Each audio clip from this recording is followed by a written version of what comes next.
Rêveurs et rêveuses, bonsoir. Ce soir, je désire vous entraîner dans les méandres de la relation amoureuse. Nous allons parler du rêve de Philippe, qui avoue sa peur d'étouffer dans ses relations. Il dit qu'il doit gérer ses amours avec prudence, entre deux femmes, entre mère et femme, entre liberté, pouvoir et chantage affectif. Sa peur de l'étouffement l'emmène même à vivre des sensations d'être coincé, attaché et même sanglé par ses relations. Je ne vous en dis pas plus. Je vous retrouve dans quelques minutes qui, je l'espère, ne seront pas trop intenses.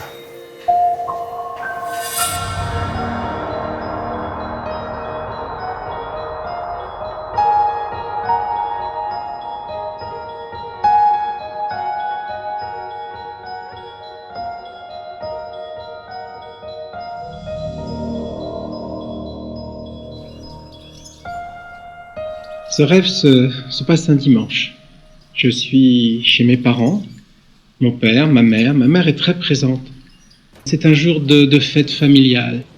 Nous avons des personnes donc très proches de la famille, nous avons des amis qui sont invités, qui sont là pour ce déjeuner. Et j'ai invité deux femmes. J'ai invité une femme à qui récemment j'ai dit que notre liaison était terminée, que je ne pouvais pas continuer cette liaison avec elle. Donc pour moi c'est très clair. Je lui ai signifié cette interruption dans notre histoire.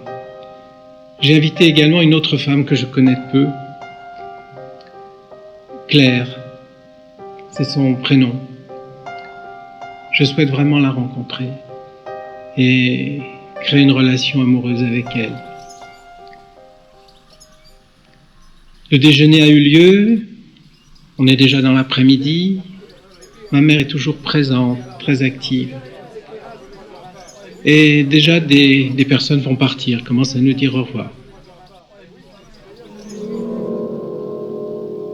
Je suis pris à droite, à gauche, et vient le moment où je viens dire au revoir à mon ex. Je ne l'ai pas invité le soir, j'ai invité Claire.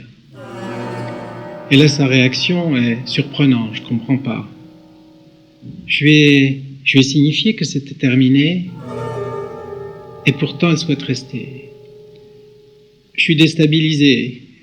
Mon intention est de passer des moments agréables, proches de Claire, proche de cette femme que je ne connais pas encore, et toute mon attention va vers elle.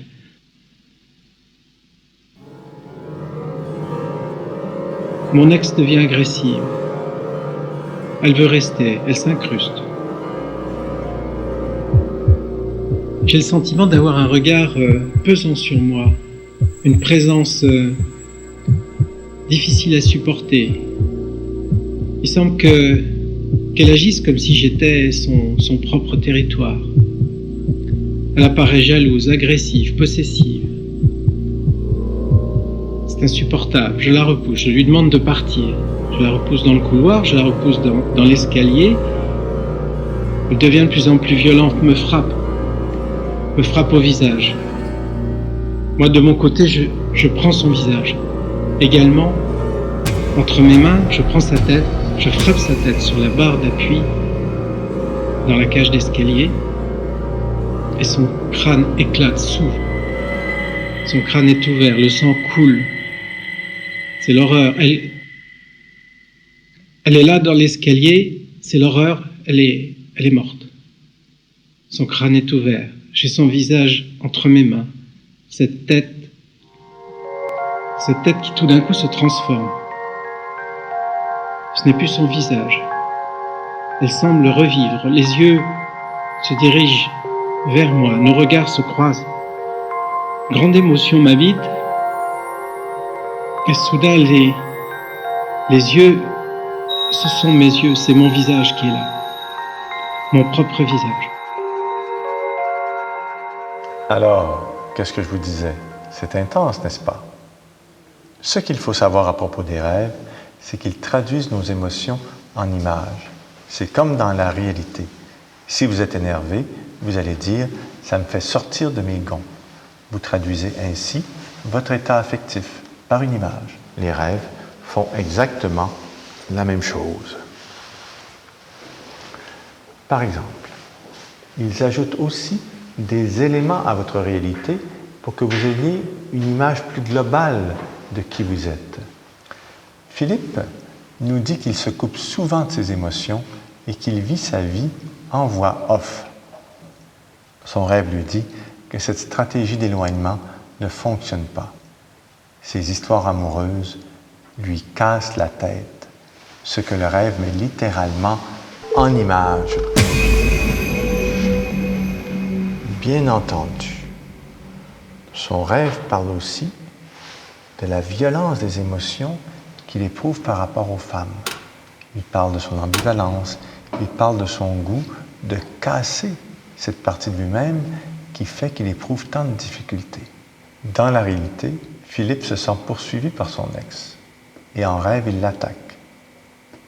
Mais il se rend compte que c'est son propre visage qui ressort du visage brisé de cette femme.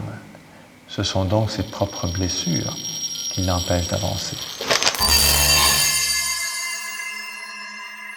En conclusion, Philippe nous apprend que son rêve l'a aidé à prendre conscience de sa peur des femmes et de sa peur de l'étouffement.